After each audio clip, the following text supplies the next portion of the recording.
Yo, you guys, this is Blacklist to the Abyss, and you're watching my 1 month late review for World Trigger chapters 172 and 173. Um, I don't even know what happened, man. Like, I'm already late on like all my other videos, but then I had to prioritize the weekly videos ahead of the monthly one, and then ended up now it's gonna be like tomorrow. The new chapters are going to come out, which I don't even know if I'll have this video up by February 3rd, but that's, I believe, when the new chapters for World Trigger are coming out. So hopefully I can get up this video before the new chapters come out. I might be able to put it up by tonight, maybe. But yeah, these chapters were actually really good, though, so like they've had some time to stew. It started off pretty well. Murakami was trying to hold back him and Hughes, right? And their plan was pretty much to separate him from Kurama so that Kurama would be easier to take out. And because Murakami's focus would be so much on Kurama, they might actually be able to get a couple blows in on him as well, right? So Yuma and Hughes end up using Grasshopper, thrusting themselves forward, and Hughes did one of the coolest things we've ever seen in World Trigger, where he puts his hand on Murakami and then creates a scudo through him, so that it like extends out from behind him, hits Kurama, and then forces Kurama to go flying back through the air. Okay, and when he did that, that's when he ended up getting shot by Osamu. Okay, but that didn't finish him off though. Before he could actually finish him off, Murakami ends up shooting his ray gust through the air, which shattered Osamu's ray gust. Right. So Osamu ended up not really doing all that much, especially since Kurama ended up not actually getting taken out by Tamakoma. He actually got taken out by freaking Yuzuru from Kageura Squad from out of nowhere. Okay, he was on a floor below them. I think it was one floor, maybe two, but I think one. And he just like sniped him from up above and stole the point away, which was really cool. But while we're talking about things that are pretty cool, Murakami, he knew he was surrounded by Hughes and Yuma, so he topped Hughes' moment of coolness with a moment of his own. He draws Kogetsu, but he like swings it behind him, okay, so that he can cut off Yuma's arm, right? But also try to get a blow in on Hughes at the same time, all in one swing, okay. That was really cool. But then Yuma and Hughes, even topped that, alright? This was really epic to see. Hughes freaking ducks the blow, alright? He dodges Murakami's swing.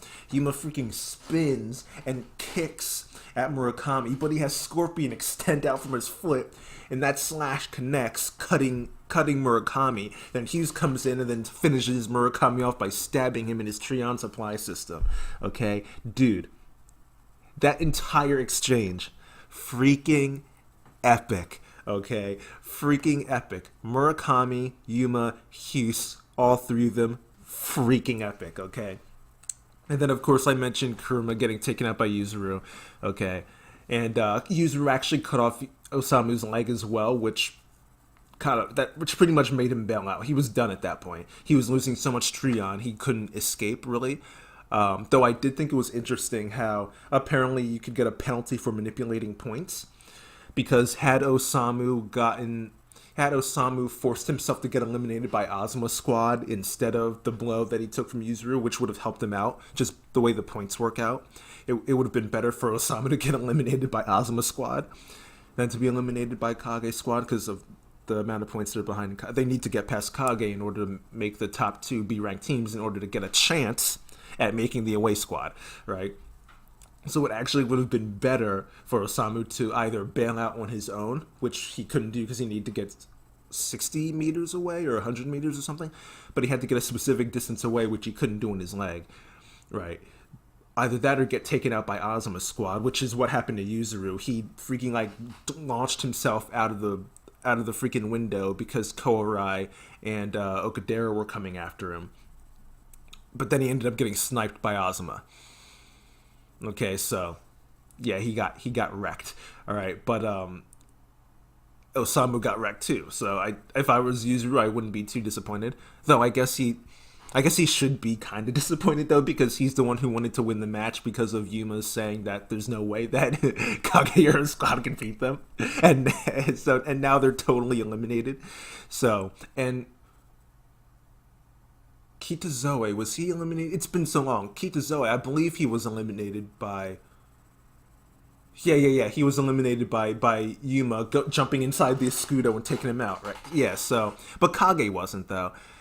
So yeah, he doesn't really have anything to be too mad about. He wanted to win the match just to prove that he can beat Tamakoma, and his squad can.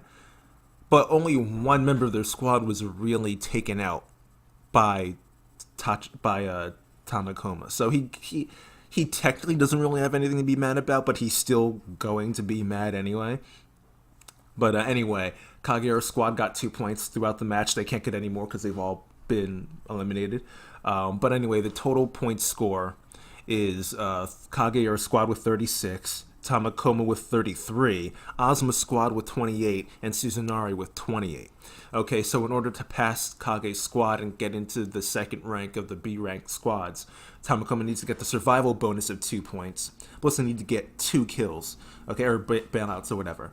Okay, which I ended up getting 1, which this was actually really cool because Ozma, after now that everyone else has been eliminated, it's literally just Ozma Squad and Tamakoma. It's literally just them. It's a one-on-one squad versus squad match now, and Ozma decides to release a bunch of beacons, which is a unique trigger that we've never actually seen before, mostly because of how much Triana it uses. That's why no one's used it to this point, at least in the matches that we've seen involving Tamakoma. But Ozma uses it to try to hide inside the building where it is they are, and if you put enough effort into actually trying to figure out which ones are beacons, which signals are beacons and which ones aren't, then you'll just end up getting sniped because all of your attention is on the radar as opposed to who's in front of you, right? So it's a good strategy. However, Osamu says screw it. Okay, he tells Chika to blow up half the mall using meteor, and Okudera gets caught in that explosion. So that ends up being another point towards Tamakoma, which gives them 34. So now they're only 1 kill and a survival bonus away from being in second place. Of course, you want more than that just to have a buffer, because there's still another rank war left after this, right?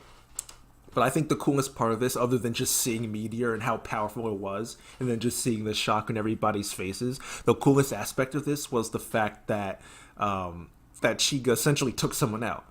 Right, and I predicted something similar a few months ago in one of the chapter reviews, right before the rank war started. I said that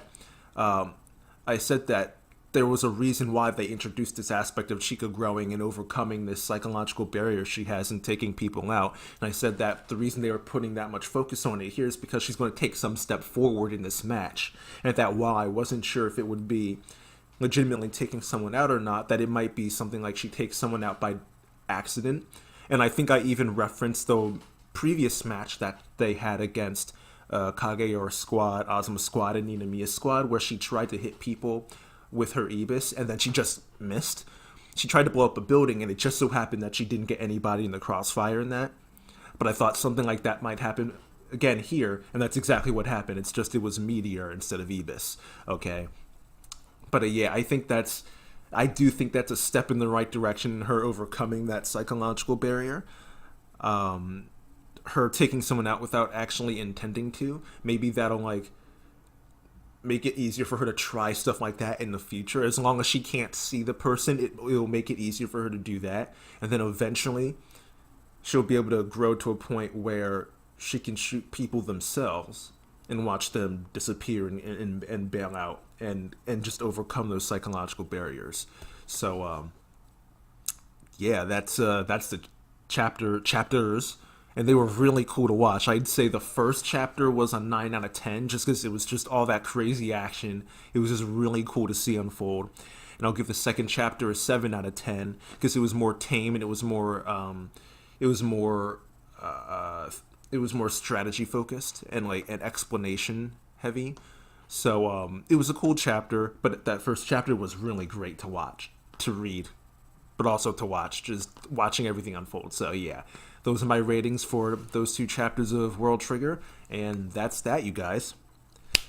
Like, comment, subscribe, follow me on Twitter at BlacklistOTA, and I'll see you guys the next time a review comes out for the next chapters that technically come out tomorrow, so it should be relatively soon, but with my schedule, you never know. But until then, I'll see you guys next time.